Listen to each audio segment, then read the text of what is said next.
ఈ వాక్యం వింటున్న బిడ్డలారా, సముద్ర జలాలు ఇంకిపోయేటట్లుగా చేశాడు పూర్వ దినాలలో. ఒకవేళ ఈ వాక్యం వింటున్న నీ బ్రతుకులో నీవు అనుభవిస్తున్న సమస్య సముద్రం అంత విస్తారంగా ఉందా?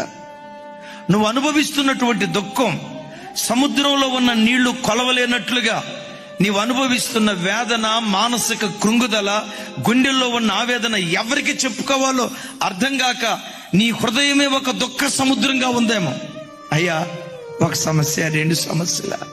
సముద్రం ఎంత విస్తారంగా ఉంటుందో విస్తారమైన సమస్యలు నా చుట్టూతా ఆవరించేయ్యా, ఇదయ్యా నా పరిస్థితి అని ఒకవేళ ఎవరైనా కృంగిని స్థితిలో ఉంటే, పురాతన కాలాలలో యెహోవా బాహువు లేచినట్లుగా నీ విషయంలో లేస్తే సముద్రం లాంటి విస్తారమైన సమస్యలు కూడా క్షణంలో ఇంకిపోయేటట్లుగా దేవుడు కార్యం చేస్తాడు.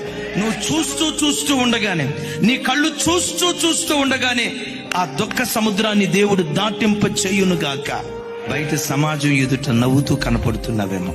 తండ్రి, ఓ తల్లి, ఈ వాక్యం వింటున్న తమ్ముడా, చెల్లి, నీ గుండెల్లోనే దుఃఖ సముద్రం గూడు కట్టుకుని ఉందా? యేసు నామం పేరిట రాగల నెలలో దుఃఖ సముద్రాన్ని దేవుడు దాటించబోతున్నాడు. దుఃఖము, నిట్టూర్పు ఎగిరిపోయేటట్లుగా దేవుడు కార్యం చేయబోతున్నాడు.